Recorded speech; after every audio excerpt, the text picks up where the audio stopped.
Hello and welcome back. So today I got another interview. It has been quite a while since the last one. So why don't you just quickly introduce yourselves here?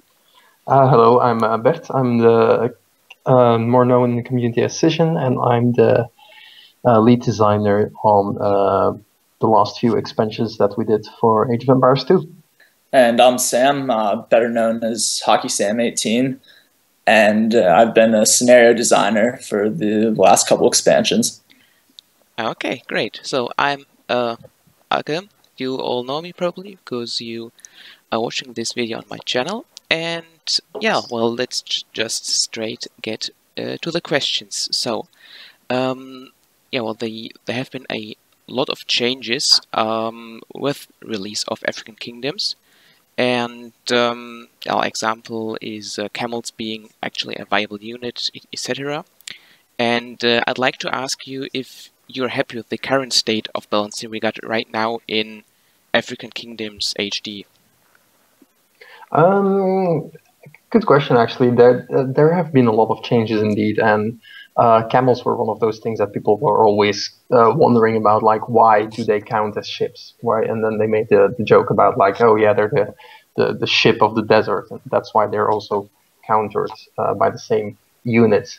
But after a while, we kind of felt more ballsy about it. Like, okay, those are actually mistakes.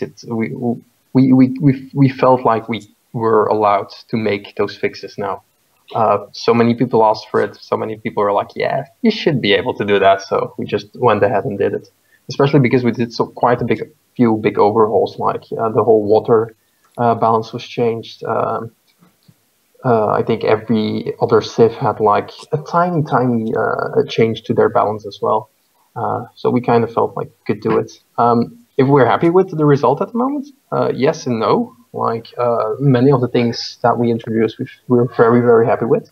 But some of them still have some room for improvement and small polishing things. Like, for example, the water balance. Like, there are still a few issues there that we want to work out. And then, of course, something that popped up recently is the strength of the towers, which, thanks to the new technology arrow slits, can be abused pretty badly. But that's some both are things that are coming in the next balance patch. So we are very happy with where we are, but there is still a bit of room for improvement. But we will have the opportunity to set those things straight. So balanced arrow slits are coming in soon. So I guess you will keep the, for example, arrow slits. You will keep the feature, just work around, change values. So you don't roll the balancing back, but you develop it into the same direction, just, yeah, more balanced. Exactly, that's the thing. Like, we don't really want to roll back. There is nothing obviously broken about it. There are ways to abuse it, but balance can be seen from a few different levels. Like, of course, the main thing about balance is that the game must be balanced for top players. If they can abuse something, they will find it and they will do it and make the best of it. Like, oh, this little feature here is overpowered. Let's make a tactic all around it, and let's just kill everybody with it. That's the case with where the towers are at now. But if you go at lower levels, that's not really the case. Like, if you're not that good of a player, you can't really abuse it that much. It's still strong, but not overpowered. So with that in mind, it's not super broken, and that's why we're like, okay, let's just fine tune it a bit for the expert players, and then we're good again. Okay, sounds great. Well, moving on to the next question. Well, when after the release of the last Addon, well, Forgotten Empires, there has been a lot of critique on the styles of the campaigns, of the missions, like too many RPG elements, you had to click on characters to start dialogues, and so on. And yeah, I'd like to know, now with the African Kingdoms campaigns, how did you incorporate those experiences, those critique, and how did it affect the design of the campaigns in African Empires? African Kingdoms, excuse me. No worries. Yeah, so simple question, but a very complex answer. For the campaign scenario design team, we drew on a lot of designers, myself included, who have been a part of the community for a long time. And the Age of Empires is a very old game, so that after a little while, people who've been around long enough start looking for ways to push the boundaries. In the case of scenario designers, you try to deviate from the base mechanics of the game sometimes and create something that's new and novel because it's what helps keep people amused. That leads to people going past the base build and destroy style of RTS gaming and moving on to fixed force and RPG elements as well. So when we created the campaigns in the Forgotten, there was a fairly even spread between all of those. And from the standpoint of a lot of people on the team, that was fine. But then we misjudged, I guess, the broader audience and their perception of the game. And most of the people who we were marketing to didn't necessarily have the same perspective. So they didn't enjoy the fixed force and RPG elements as much. They just wanted a more simple, straightforward build and destroy style scenario. So we got the feedback and we went ahead and made some changes, made the scenarios overall more accessible. And when we were coming up with campaign topics and the scenarios themselves for African Kingdoms, our goal was to create fairly simple, straightforward scenarios that still provide some new and novel tinges that made the experience a little more special and personalized than a normal random map scenario. Okay, so in retrospective, did you think the amount of fixed force and RPG scenarios in Forgotten Empires was a mistake to include, or would you say still that those campaigns, are good, are worth it to play, and just for players with different taste than these in African Kingdoms? They're certainly worthwhile playing. It all boils down to, like you said, taste in the end. And so when we were creating the campaigns for African Kingdoms, we included a few scenarios here and there with those fixed force and build and destroy elements, but it's a very small minority. And most of the scenarios are very straightforward and harness the base mechanics of the game to excellent effect. Yeah, I'd have to add at this point that, for example, I think it was the third mission of the Dracula campaign, where you had this gameplay was kind of like a Risk, where you had Second one. Yeah, where you had to capture these towns. Every town would give you resources, and these resources you can use for your military. Those were all very interesting ideas, but yeah, I think you have different expectations when you move towards an official campaign, because if you want to have these, I think at least this is what many people expect.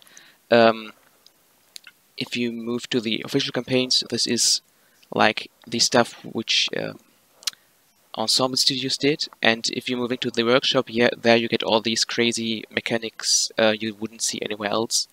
And I think this is also the reason why people were not so happy with the Forgotten Empires campaigns. But again, this is all comes down to taste and personal preferences.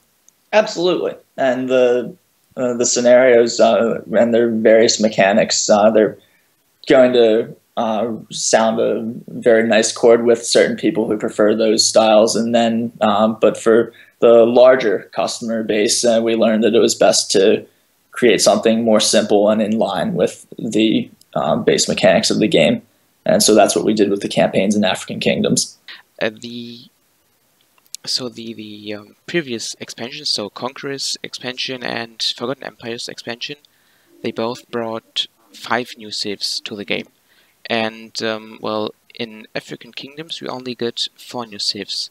So, was this a decision you made because from a design standpoint, or Was there just not enough room for 5 new civs in this expansion? There certainly was room for 5 in hindsight, but one of the reasons, the main reason actually, is that we figured out, okay, civs are always like the core of an expansion, but it's not necessarily the amount of civs, it's just like what you do with it. For example, the Conquerors, you had 5 civs, but for example, I think only 4 campaigns.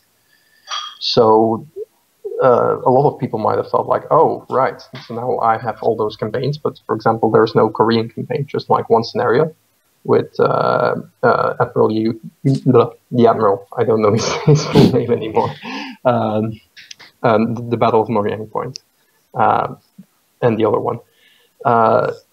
But like, yeah, it's what you do with the civs, really. We made all of them with a full campaign. We made them really strong, which is also a thing that we changed compared to the Forgotten expansion. So for us, it was more a case like, let's just do 4, but let's just do them really good. That was the base premise. And another thing that we were thinking about is like, at a very long time we considered 5, but the question was always like, what's going to be the 5th one? And we always went to like Zimbabwe, Congo, those empires, but they are very, very different from West Africa and North Africa, because then you're already like South and Central Africa, and that's a very, very different culture, and also cultures that had a very different structure to their society, to their armies. Like, for example, one of the civs we considered, they didn't have cavalry, so we would be in the same position as the Meso civs. So what do you do then? Like, no gunpowder, no cavalry. How do you fill up that gap? Do you just make an eagle warrior replacement, or do you go for something completely different? But then you have to design it from scratch as well. So we're like, this is a very different thing, and we only have, and that was also important, we only have room for 1 architecture set. And the architecture of Zimbabwe and Congo is very, very different from North Africa. So we were like, we have to make a decision here. And in the end, the decision was like, let's just do 4 civs that are really well worked out, and instead of 5, and then have the problems that I mentioned before. Because there's not really a solution if you only have room for 1 architecture set and then just give it to, for example, the Congo, which wouldn't fit them at all. Okay. I mean, it happened in the past. I mean, the Huns have this set that doesn't fit them at all, but still, we didn't want to go there. So historical accuracy also was a factor here.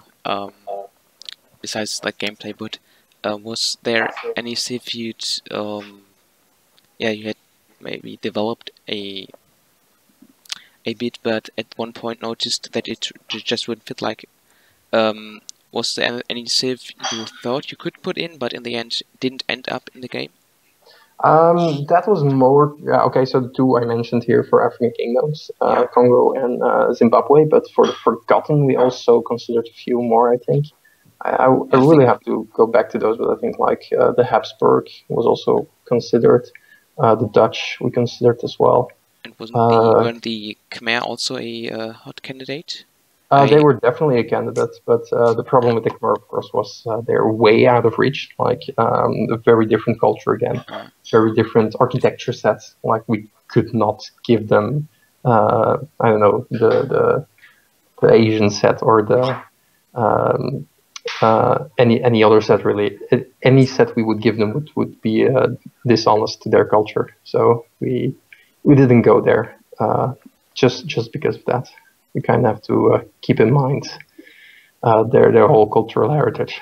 I mean, that's the whole thing. Like, if you put a civ into the game, you kind of want to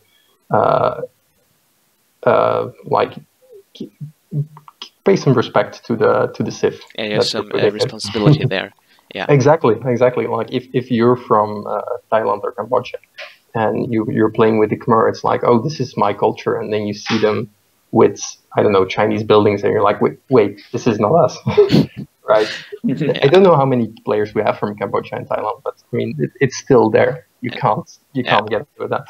And I think especially if you're not from that region and all all you've ever known about that civ is what you saw in like Age of Empires 2, and yeah, absolutely. then you just got completely wrong images in your head. Well, yeah, exactly.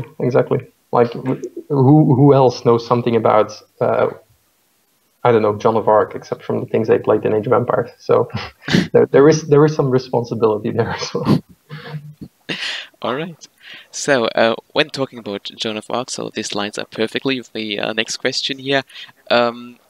So you finally decided on your 4 civs to include, and well, you also wanted to do some campaigns, of course, as this was an expansion for Age of Empires 2.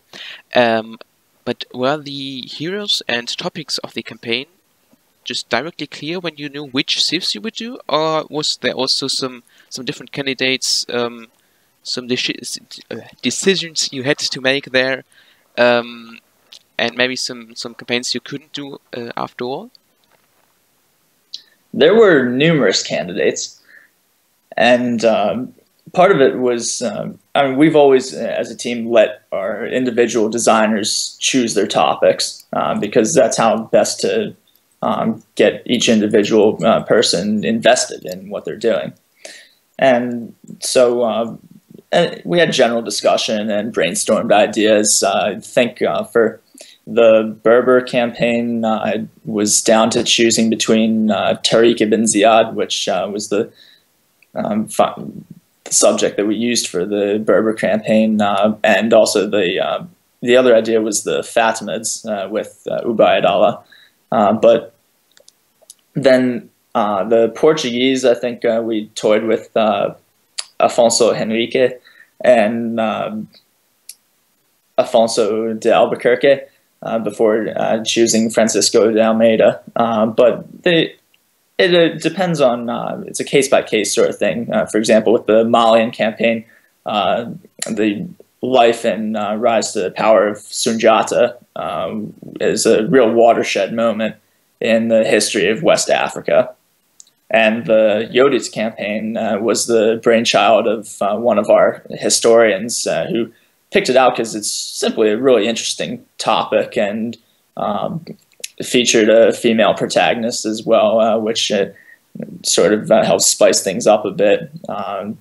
It was a very unique storyline. I still love playing through that campaign. But yeah, we sat down and had a lot of discussions, looked at the pros and cons of each choice. For example, when I was choosing the Berber campaign, if I had gone with the Fatimids, the number of different civs that you would be engaging with in each scenario was very limited. You'd pretty much just have encounters with the other Berber players and Saracen players. Whereas with Tariq, I think I had the player fighting Goths, Franks, the Spanish, the Italian civ representing old Hispano-Roman towns.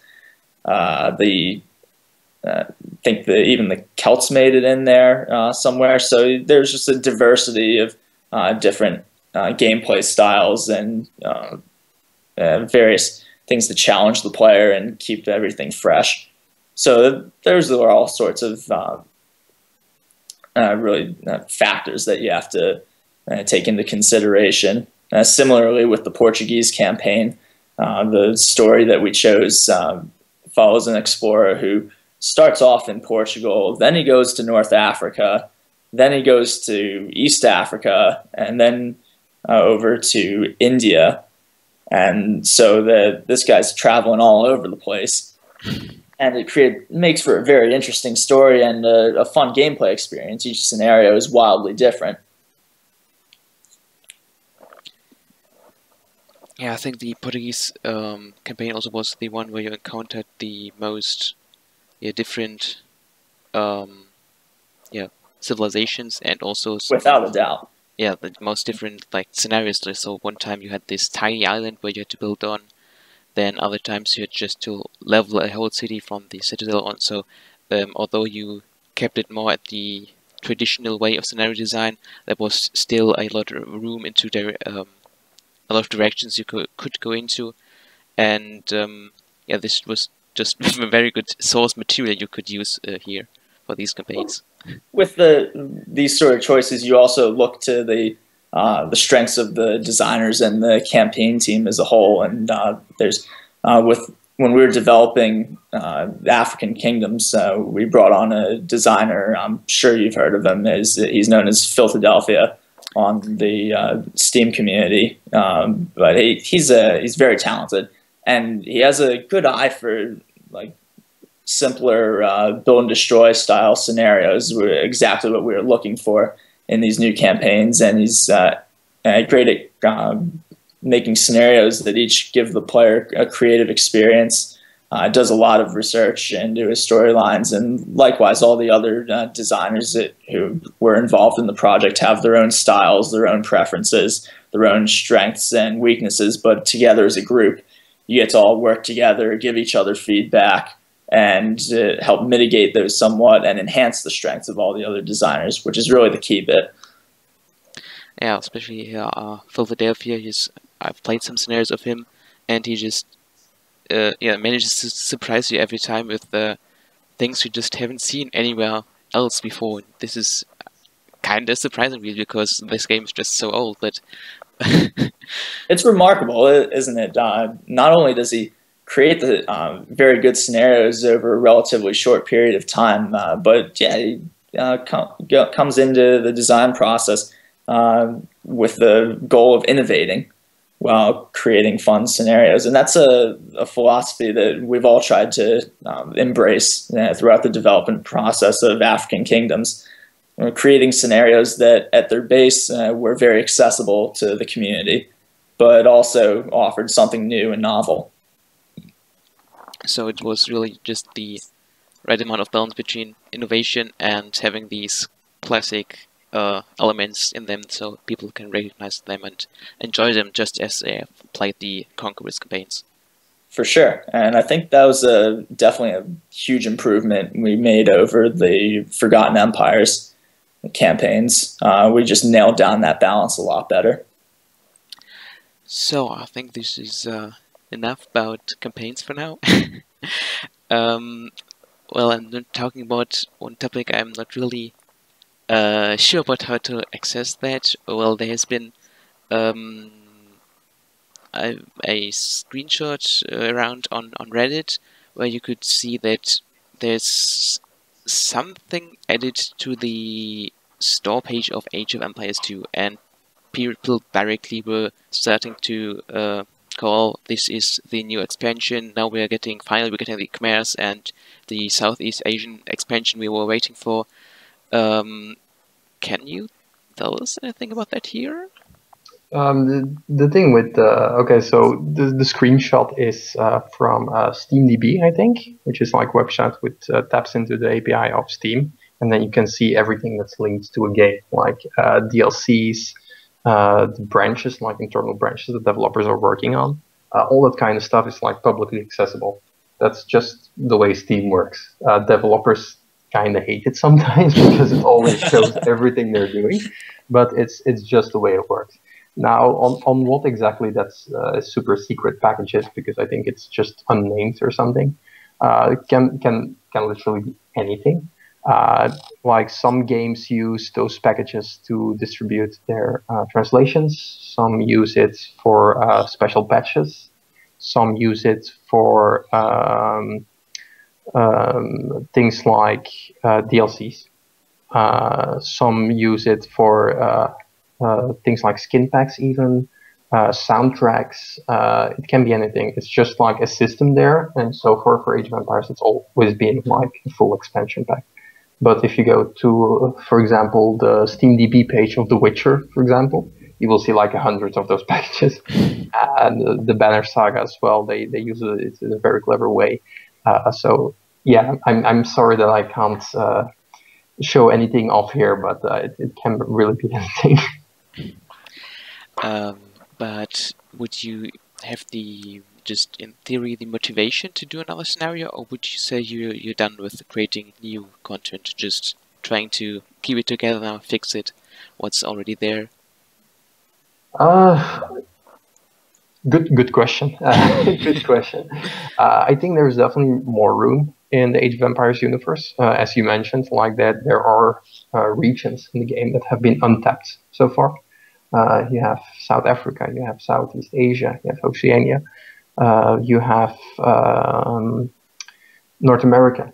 There is quite a bit untouched in Central Asia and Eastern Europe as well. Okay, we gave them the blanket civ of like Slavs, which was like everything there, but there's so much history in those regions that has been untapped so far. I'm not saying that all of these are in the making or ever coming or ever be considered, but it's just like there is definitely room there, I think, in terms of civs, in terms of design. So yeah, never say never, but I can't confirm nor deny anything at this point. Okay, so we'll have to keep it like that, I think. So, moving on to music. There have been a few remakes or remixes, no, I think they were remakes, of original songs from the soundtrack from Age of Empires 2. You also posted them on your website, so the forgottenempires.net. Had some polls around which should be done next, and I think in general the community enjoyed those. And as we now, you are still doing patches, and you're not just laying in the sun there all day. I think the question that comes to mind: do you intend to replace the original soundtrack at one point with those retouched, remade songs, or would you fear the backlash of the fans too much that you're taking something away from them, even if you're replacing it with something which is far superior, in my opinion at least? It's actually quite funny. It's like in all the expansions we've done so far, soundtracks is the one thing that we never really touched upon. Like we did not make new soundtracks for African Kingdoms or the Forgotten, but we always did those little rearrangements for the main team, for example, which went down really well.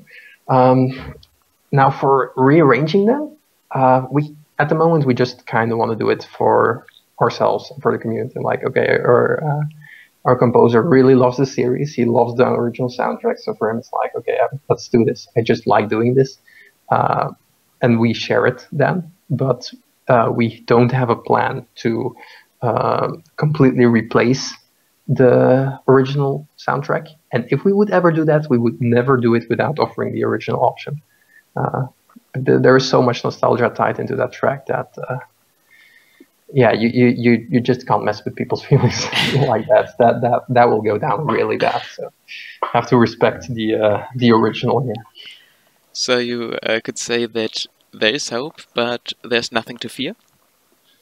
Exactly. Like if we ever decide on doing that, which I don't know is gonna happen or not. I really don't know. It really depends on our composer, like what he feels. Like this was just a pet project of him. Like, okay, I have some time here.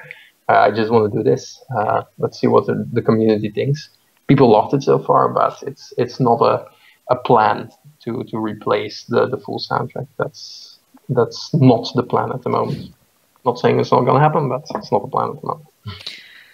All right. So now moving on to general research. Well, some studios in the original games, so in Age of Empires 2, Age of Kings, and the Conquerors, their historical research really was kind of limited to just basics, so like school history books and so on, to keep the things recognizable for people who have not so much contact with history in their daily life. So, in how far did you move away from that? So, well, I heard you had a lot of discussions about yeah, about researches about historical accuracy and so on, and you made quite a lot of decisions based on historical accuracy. So yeah, what can you tell us about that? Sure. So in a design team like ours, where so many people have been around the game and very invested in it for so long, there's obviously going to be a lot of devotion to historical accuracy, or at least people are going to want to do that. So when we go into doing research for a new expansion like Forgotten Empires or African Kingdoms, we have historians on the team, and they range from professional historians to people who have been involved in a high level of academia or in education. So you have a range of different people, but we pretty much went ahead and did some pretty solid research on the subjects for each of the two expansions, but then went and presented them going forwards to the rest of the team and said pretty much, this is the material we have now, how best to translate it into a game to make it accessible for people. And so I'll turn the rest of the question over to Bert at this point, because this is more in his sphere of things. Whoops, I had myself muted there. Yeah, indeed, it is indeed true. Like the way we work is we have what history gives us, and at that point you kind of have to transition it into the game somehow. And for some civs, that's really, really easy to do. Like, for example, for the Vikings, they had longboats. That's a very straightforward thing. Like, they were super fast and nimble boats that would navigate super easily. And that's a unit. You have the Chinese, you have the Chukonu. That's like, okay, that's a repeating crossbow. Super straightforward. But then you go to civs like the Huns, and you're like, okay, they had horses. And then people just kind of make something around it. And that's kind of what we did as well. And I think, for example, the biggest civ that we had issues with in African Kingdoms was the Malians. So we had a lot of information about Mali, about their society, about the way they were trading, the way they were super rich people. Like, how did they acquire that wealth? But about their warfare, didn't have that many information. Like, okay, they used cavalry and they used infantry. That was kind of it. Like, there was no such thing like, oh, they used this specific weapon, as was, for example, the case in Ethiopia, where we had the shotel sword. And we were like, we can totally base a unit on that. But for the Malians, we're like, Jesus, what can we use? And then you kind of have to go a bit weird. And we came up with the Gebeto, which was indeed, which used a specific throwing weapon, which was indeed from the area. And the name was a bit like anachronistic indeed. But other than that, that's just how the game works. The whole game is stuffed with example like this. Like, for example, the Mayans have a plumed archer. There is no historical basis for having a plumed archer, except that an archer is a very basic weapon, and they probably had plumes to dress themselves up a bit. But that was it.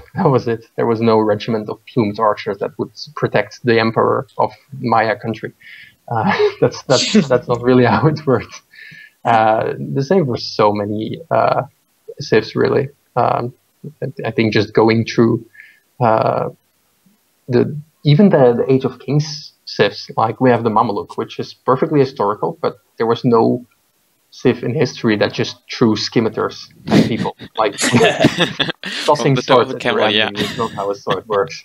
So you have some creative freedom, and that's kind of the premise of designing the civs and the units at any point. Like, we have some historical inspiration, and if we can stay close to it, awesome. But in the end, it's just about gameplay. There is no historical precedent that says samurai should be good at countering Shukonu or anything like that. So those things are insane, but they're absolutely perfect for the game. So that's always the premise we go for. Historical basis, and we do some good research there, but in the end, it needs to be fun to play with. Yeah, the Gebeto especially also gave me quite a lot of headaches, because when I did these analyses of the things you spelled about African Kingdom, I think it was on the E3 video where the Gebeto was announced, and well, I googled it and I didn't really find anything. And after long hours of searching, I just found like one text from the 1800s of a female spec ops unit in that area, which was called the Gebeto, but that was out of the time frame. And yeah, well, you had to guess there. Well, they got these throwing weapons, which were both hunting and combat knives. So there was the connection with Gebeto and hunting you got these knives. And yeah, but now that I see how they work out in gameplay, how they just feel kind of right, I think you can really look over the fact that these are not, not units found on the medieval battlefield in that time. Yeah. So at some point you have to just do a compromise. Exactly. It's been the case since Age of Kings. I think another funny example is the Persian war elephants. Like Persians absolutely used war elephants, absolutely. But by the time that we were in the Middle Ages, they were pretty much no longer used in that region. So, like for example, a cataphract would have been much more relevant to the Persians. But yeah, that was already the thing about the Byzantines, so that was not possible. So there's so much compromising always going on. So, indeed. Yeah, and you have an entire unit named the Paladin, which is based off a fictional account that supposes that there was a special guard in Charlemagne's court consisting of 13 very elite troops. And so this unit is supposed to be available across the entirety of Europe. And China. Yeah, there you go. So it's all about compromising, and I mean it's just a game in the end. But in the I think if you were really looking for history, then the campaigns are kind of the best way to learn something about the history section and the campaigns, and the way that the civs are designed is more of like filler. Like there is some inspiration, and we are obviously basing it on history, but it's not a history book at all. So there you go. Okay, so yeah, I'm pretty much out of questions now. So I'd like to thank you two very much for joining me today, for well, answering my questions so bravely, and yeah, have a nice evening. Yeah, no problem. Thanks for having us. Yeah, likewise. Cheers. Bye.